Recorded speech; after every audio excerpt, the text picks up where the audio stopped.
Hello everyone, this is part 19 of What If Naruto Trains Seriously, and I hope you guys enjoy this video and to like, to subscribe, to share, and check out the playlist, to see more comment down below. Now let's start the intro. They call me a god. They call me a god. They call me a god. Join my membership, the perks are great. It's in the description. Deodara is S. Zetsu reported to the rest of the Akatsuki members, his projected image flickering a little as he spoke. He decided to end the battle by turning himself into a bomb. Oh my, Kisum said with a shark-like grin. It seems we've lost another member, eh? I thought he was pretty strong too. Over on the other side of the cavern that he and his partner were resting in, Itachi opened his eyes to reveal the Sharingan as he looked around at the rest of the members. Sensing his partner's eyes on him but not really paying attention, Kisum continued. So, who was it that K him off? Was it Sasuke, or was it the Kyuubi Jinchuriki? It was Sasuke, reported Zetsu, however it seems Sasuke was K in the explosion as well. Itachi's eyes flashed as the plant-like man reported that. Only Konan managed to catch it as she was doing her best to pay attention to the proceedings around her and the reaction the other members had to the news. She was sure that knowledge on her comrades' disposition would help Naruto when the time came to fight them. So, Deodara dragged Sasuke along with him into hell, huh? Said Kisum. You should be grateful, Itachi, Pain said from where his projection stood, Deodara's while preventing any unnecessary hindrances. This Kisum also took notice when Itachi's eyes flashed at the leader. Grinning, the shark-like man said, is it just me, or are we missing someone besides Deodara? Tobias as well, said Zetsu. Deodara decided to destroy everything indiscriminately. Konan did her best to keep herself from reacting to that information. She knew who Toby really was, there was no way that man had been K. She absently wondered if he was getting ready to cast off his disguise. If so, she would need to warn Naruto about it. Oh, right, Toby, Kisum said, sounding as if he had just remembered, all the while the grin stayed on his face. I'm actually a little surprised the kid always seemed to have some escape route handy. But I guess his number just came up, huh? That must have been one hell of a jutsu. It doesn't matter, Pain decided, there are plenty of people around Toby's level that we can choose from to replace him. However, Deodara was valuable. I don't know, Kisum said in a pleasant tone, I rather enjoyed having Toby around. He had a knack for turning this gloomy organization into something a bit more cheerful. Pain just sighed, I'm leaving. At least mourn for Deodara in silence. Pain's image disappeared and soon enough, Konan's vanished as well. Zetsu stayed long enough to leave a parting comment. In that case I will take care of Toby's funeral. It's time for us to go. When the plant-like man had left, only Itachi and Kisum remained, as they were the only two figures that had been at the meeting that were not projections, being the ones who had carried to Jinchuriki to the cave in the first place. Oi, Itachi, you alright? Asked Kisum, actually getting a tad creeped out by the way his partner was glaring at nothing.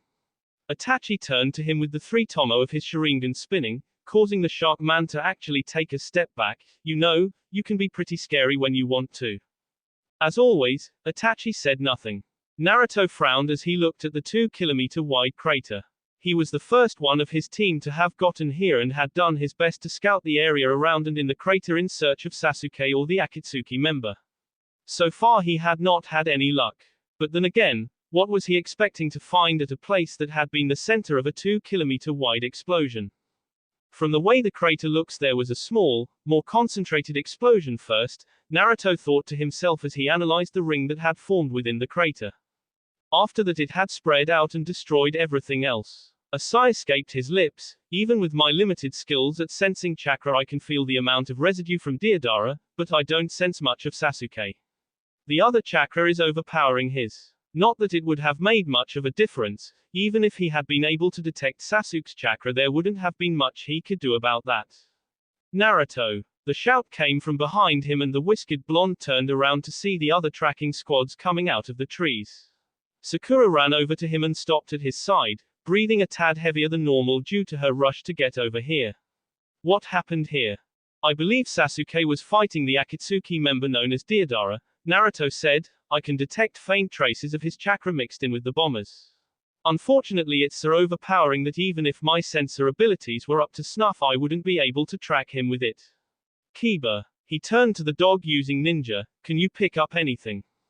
It's faint, but I can smell Sasuke here, Kiba said, his feet subconsciously snapping to attention at the commanding tone in the blonde's voice. I can also smell the scent of 2 other people that were here. Well, we already know one of them was Deodara. Naruto frowned as he looked at the large blast crater. He's the only one capable of creating a bomb like this. His frown deepened. The other is likely a newer recruit, since their numbers have already been down by 4 as 3 of them had S and Orochimaru left. Conan had informed him that Madara was Deodara's partner, having taken on the alias of Toby. But he didn't want to cause a panic by telling his team that in order to get to Sasuke they would in all likelihood have to fight the greatest traitor Konoha had since its founding. I can pick up another scent, said the small white dog that had chosen to travel with Sakura. It belongs to the one that had been carrying Sasuke's scent in town earlier. It seems that Sasuke has gained a traveling companion sometime since Orochimaru. That means that Sasuke has formed his own group. Everyone turned their attention to Naruto as he spoke. He likely realized that fighting against Itachi without backup is tantamount to what with Kisame around. Even if Sasuke had the power to beat Itachi, he wouldn't stand a chance against both him and Kisame. Are you saying that you don't think Sasuke-kun can defeat Itachi? Asked Sakura, not quite sure how she should feel about Naruto's statement. Let's just put it this way, Sakura, Naruto replied with a humorless chuckle. Sasuke could get 100 times stronger than he was before, but 100 times 0 is still 0. The fact of the matter is, when I fought both Sasuke and Orochimaru, the skills he displayed only amount to an A-rank shinobi, and that was with his Sharingan active.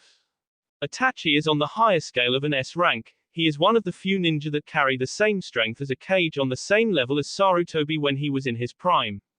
Of course, he was neglecting the fact that Sasuke had his cursed seal form, but he doubted Itachi would let him use it, and even then he doubted the older Sharingan user would lose. Shaking his head, the blonde continued, it would take a hell of a miracle for Sasuke to win a fight against Itachi. Sakura's face gained a slightly constipated look, like she was warring between trying to defend her crush, or giving in to the fact of cold hard facts. Naruto turned his attention to the nin dogs after having sufficiently cowed the pink-haired girl. Can you pick up any trace of Sasuke's scent? He asked Pakken. No, the little pug said, I'm afraid not, Sasuke's scent ends here. Which means one of 2 things, Sasuke's in the explosion.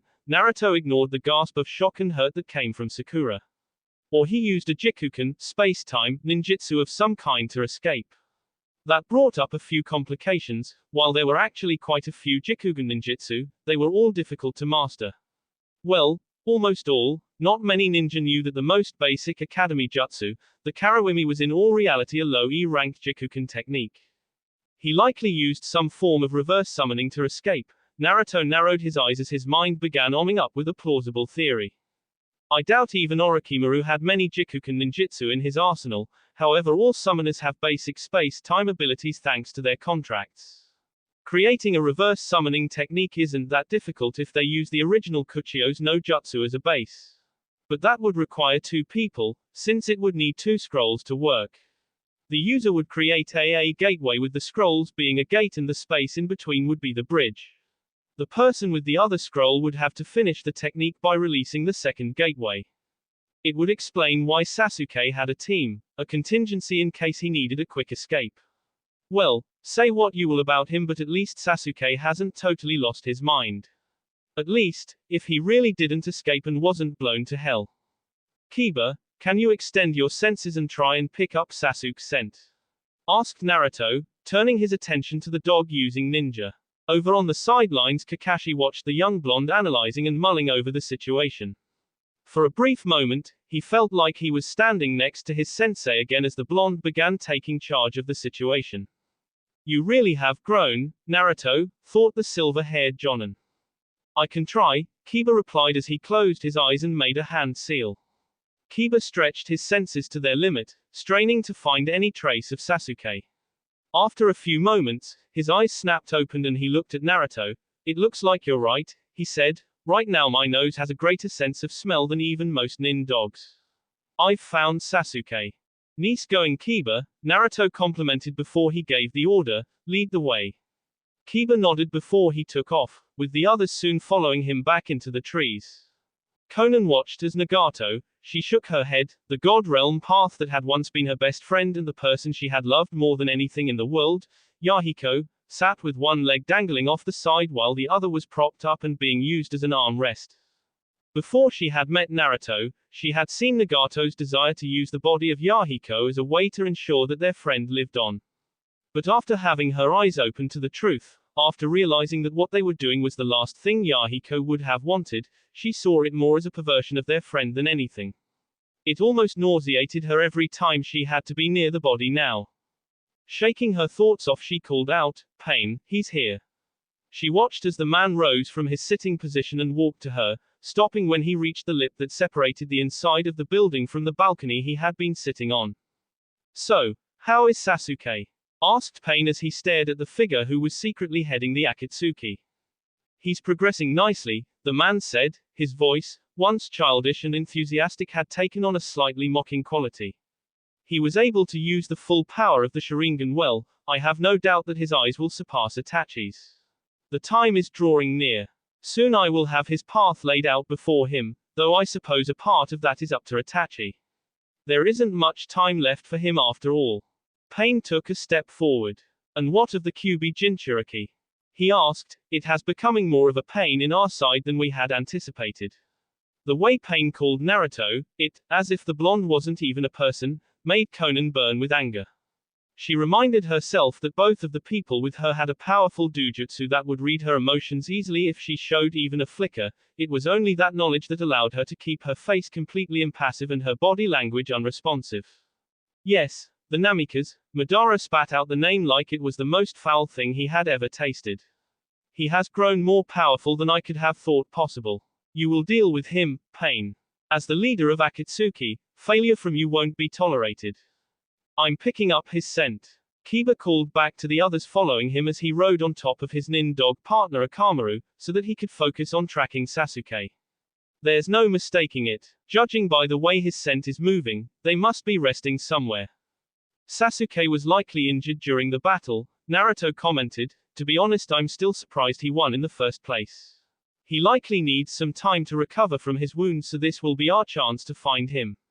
The others all nodded at his words, trusting in the blonde Jinchuriki as they continued moving closer to Sasuke's scent. "Namikaze Uzumaki Naruto," Madara said, his voice carrying both cold disdain and grudging respect.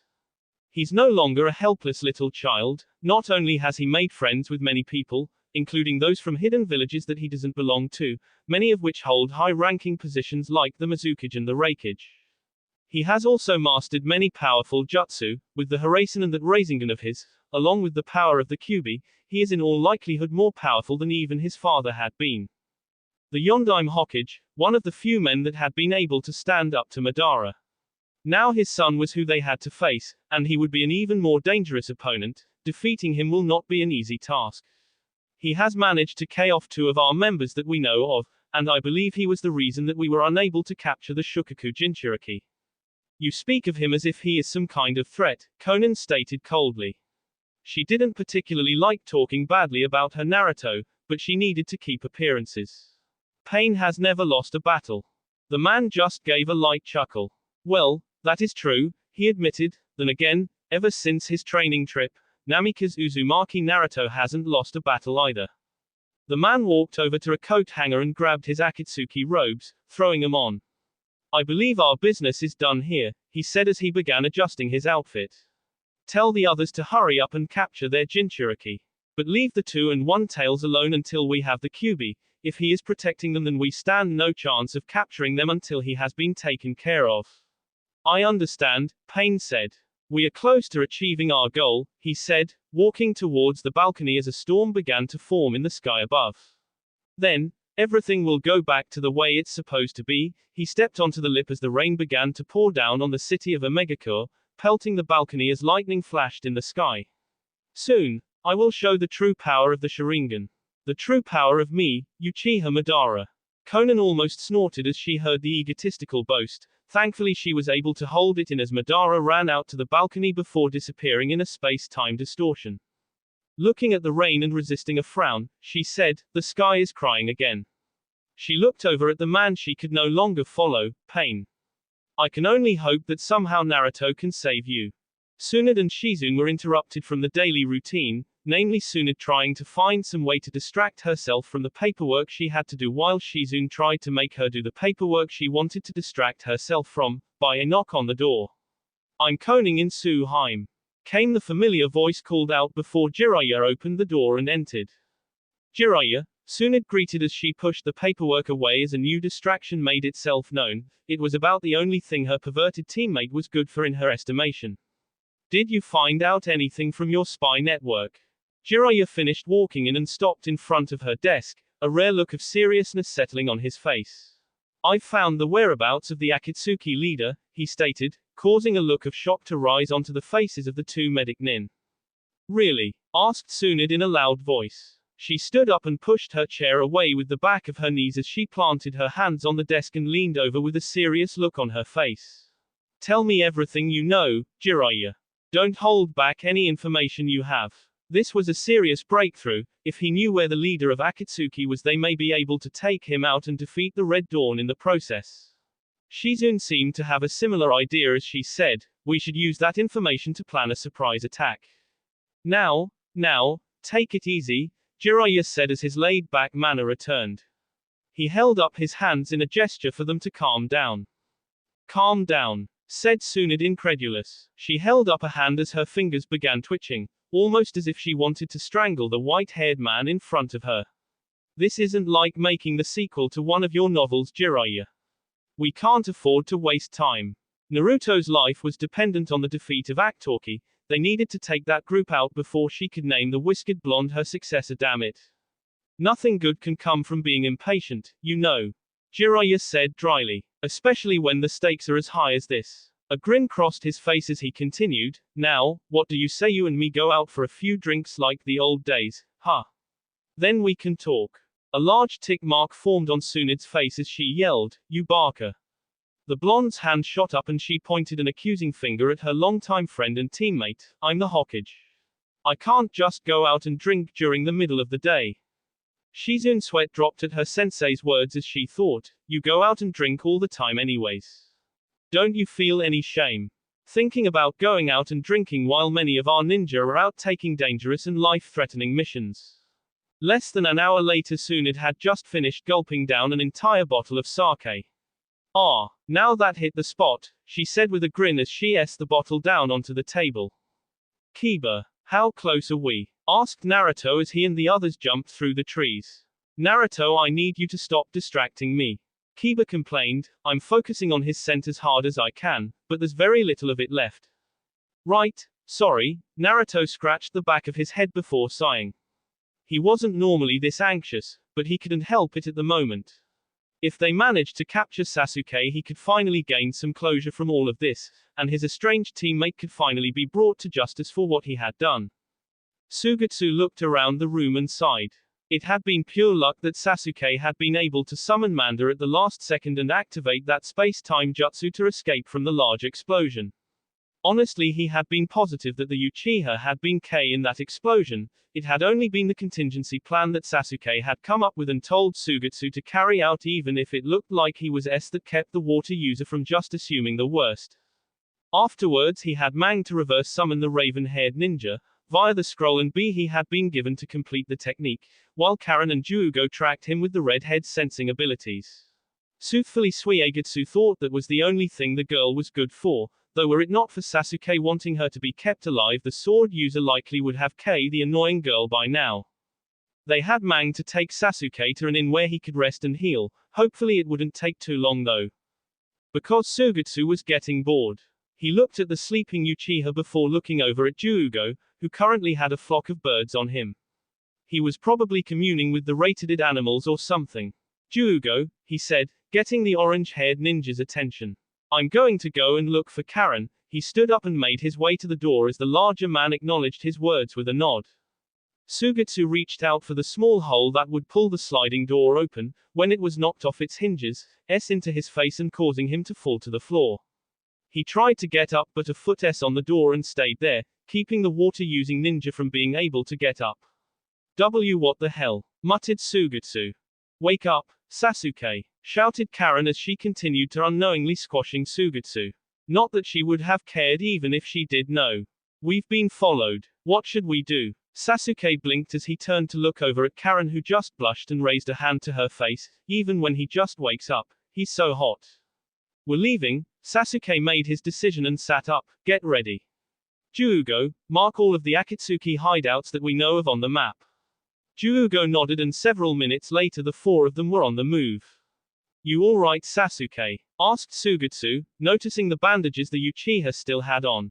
I'm fine, Sasuke said as he threw a cloak over his body. My ability to heal became a lot faster after I gained Orochimaru's abilities. I guess this is the power of the white snake. Whoever is following us, whether it's Akatsuki or Konoha, they may have information on Itachi, commented Karen as she looked at her not-so-secret crush. It may be a good idea to ambush them. What do you think, Sasuke? If their numbers are as large as you said, then it's most likely Konoha, said Sasuke. Akatsuki always move in groups of 2. So ambushing them would probably be just a big waste of time, right? Asked Sugetsu. Exactly, we'll just ignore them for now, said Sasuke. So, what should we do? Asked Karen. We'll find Itachi, Sasuke said, taking a scroll out from underneath his robes. In the worst-case scenario, you guys will have to hold off the Konoha shinobi. He knew that they would likely if that were to happen. If Konoha was after him, there was only one person they would send. And if he was here, then even these 3 combined would be no match for him. Not that it mattered to Sasuke, some had to be made for his ambitions. For now, we move as Hebi. He held up the scroll, which was revealed to be a map of the area.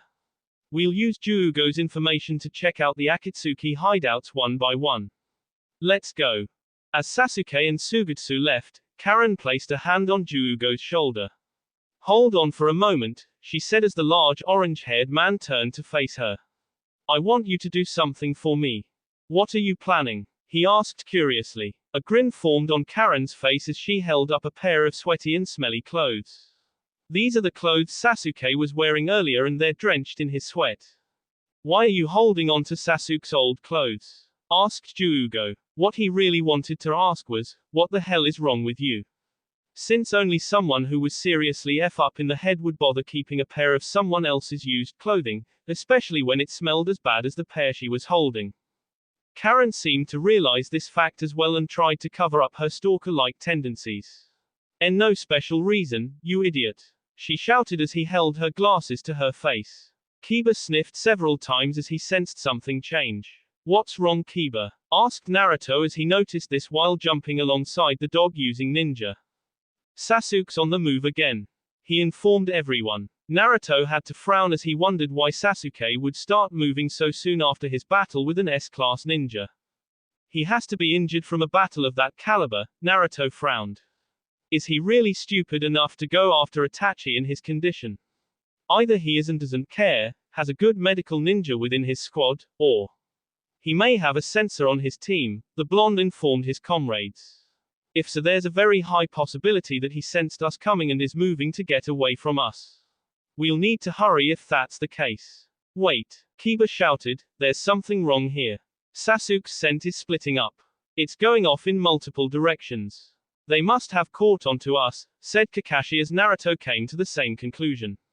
They're likely using this as a means of distraction. They want to divert our attention to trying to find the real Sasuke while they get away clean. That means they do have a powerful censor shinobi at their side, Naruto said. Someone who was skilled enough to recognize that not all of the chakra signatures here are human. Whoever it is was somehow able to realize that we're using nin dogs to track them as split Sasuke's scent somehow. Whoever he has on his side is powerful asset, the blonde thought to himself. I've never heard of someone with sensing abilities that powerful. The distance between all of the different scents is too great for us to use our radios, said Kiba. I don't even think the nin dogs have that kind of hearing range. And I'm the only one who can track him, but I can only go after one scent. Are you forgetting who you're talking to? Asked Naruto as his hands came up in the ram seal that he had made famous, or infamous depending on who you asked, before he left for his training trip. I'm a one-man army, Taju Kage Bunshin no Jutsu. There were nearly several hundred puffs of smoke as the blonde Jonin created a mass amount of Kage Bunshin. Already having their orders, the clones shot off and began their search for Sasuke. Everyone looked at the mass amount of Kage Bunshin and nearly shook their head as they remembered how the blonde had abused this jutsu in his youth. The search continued and the Konoha teams moved through the trees. Naruto stiffened a little as he sensed a presence lurking in the shadows somewhere. No one else seemed to have noticed. It was as if whoever was hiding only wanted to reveal themselves to him. Acting with all the skills in stealth and finesse he had gained during his training period, Naruto swapped himself out with a Kage Bunshin so no one would suspect he was gone. For a while anyways. If Kakashi got his Sharingan out they would no doubt notice he was missing, but the blonde Jinchuriki figured he could find out who was tailing him and get back before they truly noticed. Naruto landed on the ground and stopped in the middle of a very small clearing. A tri-pronged kunai shot out of his sleeve before he said, "You know, I kind of figured you'd be heading towards your confrontation with Sasuke, Itachi. It seems not much gets by you these days. You have grown quite powerful, Namikaze Uzumaki Naruto." Itachi stepped out from behind the tree he had been hiding against. His Sharingan eyes were already out and Naruto wondered if he should expect a fight of some kind. "I kind of have to be on the ball, Itachi," Naruto said in a casual manner, though his eyes had narrowed and his body was coiled to strike at the slightest sign of aggression.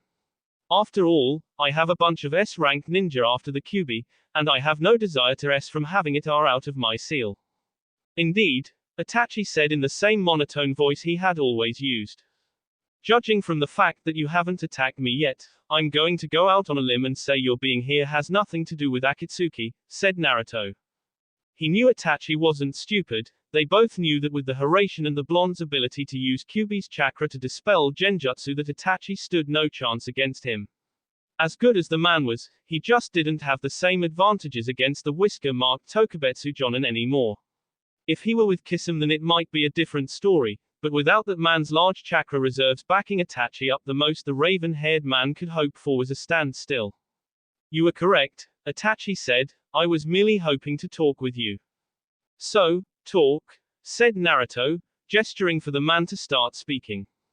"I have a question," Itachi started. "What do you intend to do with my Ototo?"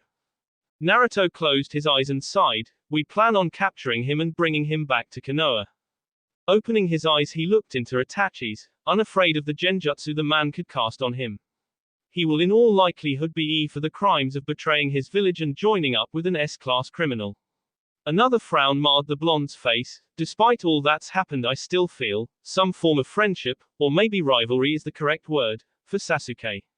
I doubt it will do much good, but I'm hoping to get his sentence to merely life imprisonment with the possibility of parole." Truthfully, the part of him that had grown up was warring with the part that still wished to be a chili. One side of him wanted nothing more than to kill Sasuke, to make him answer for the crimes he had committed. Another, however, a small part of the child that still clung to Naruto, wanted to somehow save the first person who had acknowledged the blonde in his own way. It was that small part that had not allowed him to kill the youngest Uchiha when he confronted him and Orochimaru all those months ago. "I see." Itachi closed his eyes. "You have more honor than most shinobi I have met. You may even be more honorable than the fourth. Tell me, what is Sasuke to you?" "I used to think of him as my brother," Naruto said with a frown. "He was the first person to acknowledge me in some way when we were kids, even if it wasn't necessarily good. Later on we gained a tentative friendship and became rivals." The blonde's mind went back to the days he had first started on his path to Genin. "I honestly don't know what he is to me anymore. He betrayed my village and my friendship. He broke my trust when he tried to kill me so he could gain the same eyes as you. He left and went to Orochimaru all for the sake of power." A smirk made its way onto the blonde's face. "In some ways, I blame you for what he became. Had you never used those damned eyes on him, Sasuke likely would have never turned out like he has now. Do you think you can save him?" asked Itachi. Naruto looked at him quizzically for several moments. There was something in the way Itachi asked that, something that the blonde felt was important, like his answer would decide how this meeting went. When the blonde finally had his answer, he said, "I think." Tsunade set the glass of sake she had been drinking on the table before looking at Jiraiya. So the Akatsuki leader is hidden somewhere in Imegakure, huh? She asked. Jiraiya gave her a tight nod. But that country has one of the tightest border patrols around, she said. They check everything: background, purpose of visit, the length you're staying, criminal records. You can't even get into the country without having nearly your entire personal profile on you. Even when they hosted the Chunin exams, they were so isolated it caused all sorts of problems. It doesn't sound like the kind of village that the leader of Akatsuki would be able to move in freely. Maybe, Jiraiya admitted, but since the place has so many restrictions for people coming in and out and their isolationist policies, it's the perfect place to hide any shameful truths. Tsunade looked curious at his statement. Shameful? Jiraiya nodded. It seems that the country has been engulfed in a civil war for quite some time now, and the village has been split in two. There's also been rumors that the leader of Akatsuki is in charge of one of the two factions. Tsunade frowned. That country is surrounded by Tsuchi, Suna, and Hinokuni, and it's always been used as a battleground for the wars between these three countries. Because of that, the country never had much political stability, and the number of refugees has only continued to grow. And that's exactly why I'm going to infiltrate the country to verify that information, Jiraiya stated. What? Tsunade's head shot up as she stared at her teammate in shock. It's too dangerous for even someone of your caliber to go there by themselves. Don't forget I'm one of Konoha's Densetsu no Sennin, Tsuhime, Jiraiya said. You of all people should know what that means. Tsunade looked away from Jiraiya as a sad frown crossed her face. I'm sorry, she whispered, it's because of me that you're always getting put into these kinds of situations. However, her words merely caused Jiraiya to laugh. What's this? Feeling guilty all of a sudden, Tsuhime. Tsunade smiled. You're the one who was originally supposed to be Hokage. The third always wanted you to succeed him. Mare, there's no way I would want to become Hokage, Jiraiya said dismissively. I'd be no good at the job. I do better when I'm on my own. Is that why you went off by yourself to try and stop Orochimaru from leaving the village? She asked, pouring herself another glass of sake. Jiraiya looked down at the swirling liquid inside of his own cup. Maybe, but I won't have to worry about him anymore. He gave a mirthless chuckle, though that just means I can write the sequel to my novel faster. And yet, reality sometimes seems even stranger than fiction, Tsunade said, holding up the glass of sake to her face and staring at her reflection. Out of all of us, I never thought he would be the first to S. Do you remember when the three of us would go up to that old geezer, the Sandaime, and to think that the flat sea Tsunade would grow such massive B and become the next Hokage, Jiraiya said as he decided to interrupt her reminiscing. With a lecherous grin he continued, times sure have changed. You used to be so beautiful and now you're a 50-year-old barber. The blonde Hokage looked like she wanted to beat Jiraiya's face in for that statement, but he continued talking as if he had no idea what she was thinking. Quote. Oh well, there's no use dwelling on the past, Jiraiya said as he knocked back his drink. Now my role is to set an example for the new generation and do my best to help them in the coming times. He thought of his newest apprentice, the boy that had surpassed all of his expectations. For that, I'll gladly give my life, smiling. That's one of the cool things us old farts can do. If it's possible to save him, then it's worth a try, Naruto said. If I can, I will. But if Sasuke becomes lost to his darkness, then I will save him in the only way possible. I'll K him. For a long moment the two stared at each other, one with an impassive expression, the other with narrowed blue eyes. After several seconds, which felt like minutes, Itachi gave the blonde a sad smile. I see, then perhaps you can do what I had failed to do, Itachi said at last. What? That was not what Naruto expected to hear. Allow me to reveal some truths that you will need to know if you are to ever bring peace, Itachi intoned as he pointed a finger at Naruto, Tsukiyomi. Akatsuki. Tsunade muttered as she and Jiraiya sat down on a park bench after she finished puking up the alcohol she had drank. For someone to be capable of controlling a group of people that powerful, he must be extremely strong. And you're planning to just waltz right in there like you own the place. Well, Jiraiya sighed, he wasn't really good at these things. I guess I'll be on my way. You know, I always thought I had nothing left in life after Dan and Nawaki's. Tsunade's words caused Jiraiya to pause. They had been everything to me, the last member of my family and someone I had hoped would start a family with me. After I always assumed I was alone. Soonad. Jiraiya started, but was interrupted by the busty blonde. I ran away from all my problems, I gambled and drank away my entire fortune because I was the only one who could use it anyways. Soonad placed a hand on her stomach. And I'm long since past the ability to reproduce. In a much softer voice, she asked Jiraiya, have you ever believed yourself to be alone? Only to find out that you've essentially ignored the last member of your family for the first 12 years of his life. Are you talking about Naruto? Asked Jiraiya. He knew that Tsunad's mother was an Uzumaki, so she and Naruto were technically related. But they couldn't be anything more than distant cousins at most. Could they? When you had me run that B check to see if he had any bloodlines, I decided to run a search for other ninja he could be related to in our database, Tsunad said.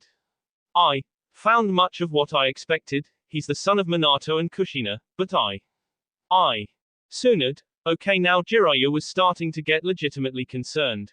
Tsunad looked like she was about to burst, tears of guilt and shame were welling up in her eyes and looked like they would overwhelm her. I found out that I'm not the last of my line, that I had a hidden family member in Konoha all this time. Tears were now beginning to fall as she gave Jiraiya a helpless look. I found out that Naruto is the grandson of the person I cherished most in the entire world. Jiraiya choked in shock. You don't mean he's... A sob racked Tsunad's body. Yes, Naruto is the grandson of Senju Nawaki, my Ototo. You plan on aren't you? Said Naruto as he stared at the man before him. He could see it in the way Itachi stood, not as the powerful shinobi the blonde knew him to be, but as a man who was walking to his death. You're going yourself to Sasuke. Yes, Itachi said simply, as if he didn't care that he was going to be K. From what Naruto had seen so far, he probably didn't. Are you sure letting Sasuke KU is the best option? Asked Naruto. I know you love him, Itachi, but if what you showed me is true, then your brother has a very good reason to hate Konoha, if he were to ever learn of this. I know, Itachi sighed, I realize the risk I am taking, but I can't K my brother Naruto. I had chosen him over my village the last time, when I was forced to act against my clan, and I would do so again now. Besides that, I only have a year or two left to live anyways. What do you mean? Asked Naruto, frowning at the older man. I mean I have an illness that has been slowly killing me, said Itachi, getting Naruto's full attention. It has been getting progressively worse, and I don't have much time left in this world. The only thing I can do now is ensure that Sasuke satisfies his desire for revenge. And what if this decision leads to him hating Konoha? Asked Naruto. I get what you're trying to do, you want to wipe away the shame of your clan by letting the past stay buried. You let Sasuke KU, he gets his revenge and Konoha gets a hero who K the S of the Uchiha clan. But I don't think you realize that Sasuke is considered a traitor in Konoha now, he betrayed the village all for the sake of power. The blonde shook his head as he looked at the raven-haired man before him. Do you really think that by letting yourself be K, that the Uchiha clan will be redeemed? Itachi looked at Naruto with that odd half-smile that looked so odd on the man's normally impassive face. Nothing is certain, Itachi said, I realize that, and I know the chances of Sasuke being welcomed back to Konoha are slim. But I have to do this. If for no other reason than the fact that Sasuke became what he is today because of me. For the sins I committed against him, I have to let him be the one to K me. The older raven-haired man gave the blonde a determined look. If what you say does come to pass, and Sasuke ends up hating Konoha, then I will be counting on you to do what I could not. Now, I must take my leave, this will likely be the last time we see each other, Naruto-kun. The then burst into a flock of ravens which flew off. Genjutsu, Naruto identified. He frowned for a few seconds as he stared at the spot Itachi had been, his mind whirling with the knowledge he had just learned. However, there wasn't much he could do with information Itachi had given him at present. Deciding it would be best to move on, the blonde channeled chakra to his feet and jumped back into the trees, determined to get back to the rest of his squad before they knew he was missing. Normally, if Jiraiya had Tsunade laying on top of him, he would have considered himself to have been blessed by Kami. In the many years he had been alive, his crush for the woman had never faded, where others would have moved on after the numerous rejections he had doggedly clung to his crush. Even when he slept with other women at brothels, his mind had always been on the busty blonde. At any other time he would have jumped for joy at the situation he was in. Great, the one thing I want the most has happened and I can't even enjoy it. Jiraiya looked down at the woman who had bodily tackled him to the floor and was currently shedding more tears than he had ever seen in his life. He was actually surprised by the sheer amount of tears coming out of her eyes, having expected her tear ducts to have dried out an hour ago. However, soon it seemed to have become a literal waterworks and nothing he had said thus far managed to make her stop. Eventually, her crying turned to minor sniffles and the blonde woman placed her hands on Jiraiya's sea and pushed herself up. Sorry, she whispered as she got off the white-haired hermit. Are you alright now, Tsunade? He asked, curtailing his lecherous side for the moment. An impressive feat in and of itself. His busty teammate nodded her head and Jiraiya led her back down to the seat they had been sitting on before she had tackled him. Somehow, I feel like I should have known, Tsunade said as she wiped her eyes on her sleeve. Minato had never really acted like Nawaki, but his dream had been the same and his talent as a shinobi. It does make a lot of sense, Jiraiya added, nodding his head. I had always wondered if Minato had come from a shinobi family that simply s out. Part of the reason most civilian children never made it past Chunin was because they lacked the genetics for it. Sure, one could say that it was because ninja clans taught their children at a young age, and a part of that was true. But by and large the main reason was because children from shinobi families had larger, more powerful reserves of chakra due to the fact that their parents, grandparents and so on had all used chakra. That was why ninja like Sasuke had been able to use jutsu like the Gokyaku no Jutsu before he even became a genin. There's also Minato's ability with Jikuken ninjutsu, Jiraiya continued. Out of all the shinobi to ever exist, only Nadime-sama was as good as he was in that field. Though that doesn't explain why Naruto has a Kekkei Genkei, Tsunade said. Now that her tears had dried and she was no longer as distraught, she found it a little easier to talk about. Minato didn't have a Kekkei Genkei. You mean as far as you know, Jiraiya said, making Tsunade frown at him. Kekkei Genkei, special abilities that are passed down genetically in specific clans. We've always wondered why some people seemed to have a specific ability like your grandfather and his Mokuton while others of your clan did not. And yet clans like the Uchiha and Hyuga clans all have the dojutsu. What are you getting at? Asked Tsunade. Your grandfather could combine water and earth to create wood, Jiraiya said. Yet no one else in the Senju clan could do that. However, Nadime-sama was able to master suit and manipulation to the point where he could literally create water by absorbing the moisture in the air. I've seen Minato do similar feats with his lightning and wind manipulation, powerful combination attacks that shouldn't have been possible due to the opposing nature of the two elements. Are you saying that the Senju clan may have some odd form of Kekkei Genkei? Asked Tsunade, wondering if what her friend was saying was true. If so, it would actually explain some things. Jiraiya nodded. I've been thinking about it and I believe the Senju clan's ability may be the ability to manipulate chakra in ways others simply can't. Shodime-sama with his ability to combine wood and water, Nadime-sama with his master of suit and jutsu, you with your extreme chakra manipulation, your apprentice still hasn't mastered your strength technique, has she? No, Tsunade said, shaking her head. She's gotten close, but there seems to be something blocking her from using the technique to its full potential. Exactly my point, Jiraiya continued, and then we have Minato. He was actually the first to combine lightning and wind, though he rarely used it on the battlefield due to how destructive it was. It had just as much a chance of killing his allies as it did his enemies.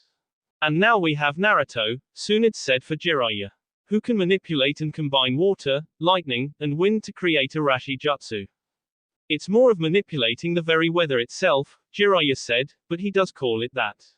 As he finished saying that, a serious look crossed the man's face. I think you should tell him, Tsunade.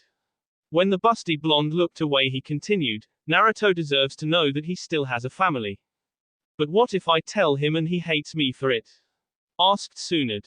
You've practically been a member of his family since we brought you back to Konoha, Tsunade, Jiraiya said. Do you really think he would just abandon you if you tell him this? If anything, he'll just let you know that he now has a legitimate reason to call you Ba-chan. Tsunade snorted a bit at that, since she could easily see the blonde Jonin saying just that. Though a part of her was still deathly afraid he wouldn't take it so well, even if she knew that her thoughts on the matter were completely irrational. He has matured, Tsunade admitted with a fond smile. I almost couldn't believe how different he was acting after he got back from his training with you. Ha ha, he really has come a long way, hasn't he? Said Jiraiya with a hearty laugh. The brat managed to exceed all of my expectations. I can't even beat him in our spars anymore without going into Senin mode. He's easily the most powerful apprentice I've ever had, beating out his old man who had always been a once-in-a-generation genius. The last male member of the Sannin gave a rueful chuckle. Naruto has proven to be a once-every-few-centuries genius. I remember when he was just a snot-nosed little genin screaming about becoming Hokage, Tsunade said with a reminiscing smile. He used to be so much like Kushina. Ah yes, that red-headed tomboy, Jiraiya said with a grin. Always roughing it like one of the guys. She was a bit of a firecracker if I remember. They called her a Kai Chichio no Habanero due to her fierce attitude and hair color. She grew up to be quite the beauty though, Tsunade said. Oh yeah, did she ever? Jiraiya said with a lecherous grin as his perverted side got the best of him. Jiraiya, the warning tone in Tsunade's voice caused him to stop his train of thought before he got pummeled by the woman's fists, which was not something he wanted to deal with right now. Ahihi, sorry Suheim, the white-haired man coughed several times before getting back on track. You know, as more and more time passed, I really started seeing Naruto has something of a grandson.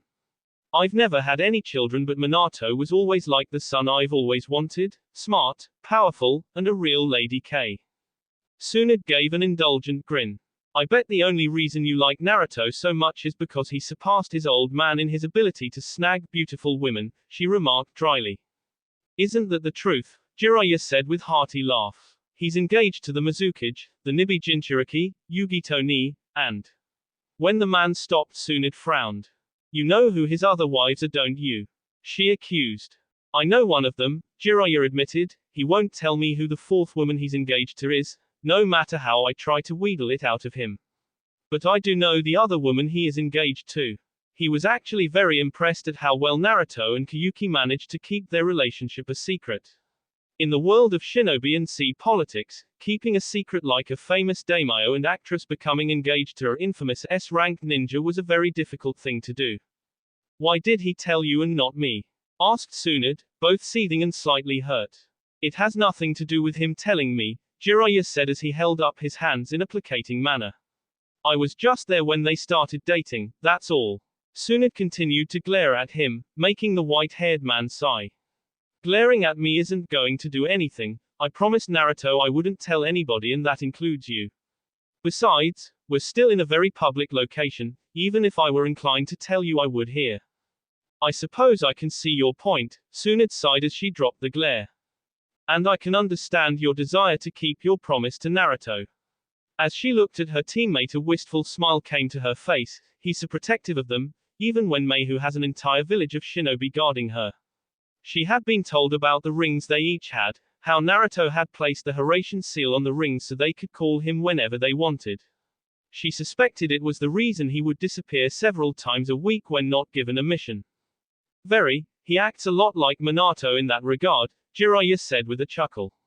He looked up at the sky to see the sun beginning to set. Well, I'd better get going. He stood up and grabbed his summoning scroll.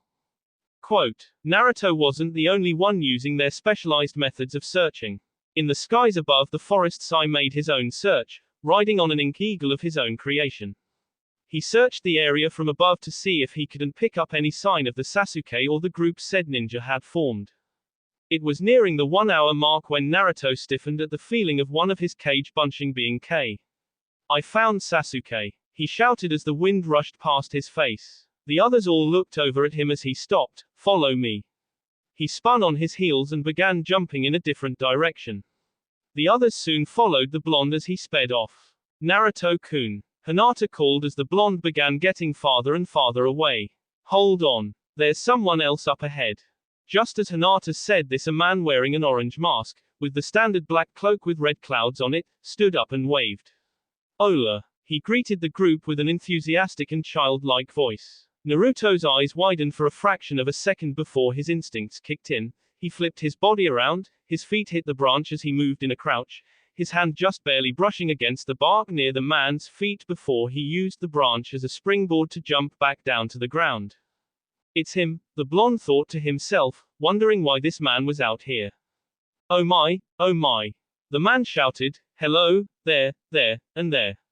I never imagined I would meet up with Konoha Shinobi all the way out here. And there's 2, 4, 6. It's 8 against 1, now that's just unfair. Oh, don't worry about that, Naruto said with a chuckle. I'm not the kind of guy who plays unfairly. This battle will be between just you and me. The one eye of Kakashi, along with the 2 of every other ninja that had been sent on this mission widened. Naruto, Kakashi started to say, but was see off by the blonde. This guy may be acting like a fool, but don't let his appearance deceive you, Kakashi, Naruto said. All members of Akatsuki are S-rank ninja, none of you would stand a chance, and I'm going to need room in order to fight at full strength. Before Kakashi or anyone else could protest, the blonde Jonin tossed the copy ninja a set of scrolls. When you get to Sasuke, use those scrolls to seal him and Itachi. I designed those specifically for prisoner transportation. The silver-haired Jonin looked like he wanted to debate with the blonde, but seeing the look in Naruto's eyes decided not to. Got it, he told his current superior. Hold on a minute, argued Kiba, do you just expect us to run off while you fight? I expect you to do the mission we've been assigned, Naruto said evenly. Our mission is not to fight Akatsuki right now, but to apprehend Sasuke and bring him back to Konoha. The blonde looked at the masked Akatsuki member. If he's here, then it's only because he wants to delay us in getting to Sasuke. Yeah, but, Kiba, Naruto see off the dog using Genin harshly, making everyone flinch at the see-through steel voice. This is not up for debate. Our mission is to retrieve Sasuke. We can only do that if one of us stays behind to make sure this guy doesn't follow us, and of the 8 of us I'm the only one capable of fighting an S-rank ninja on even grounds. Seeing the defiance still on his friend's face, the blonde sighed.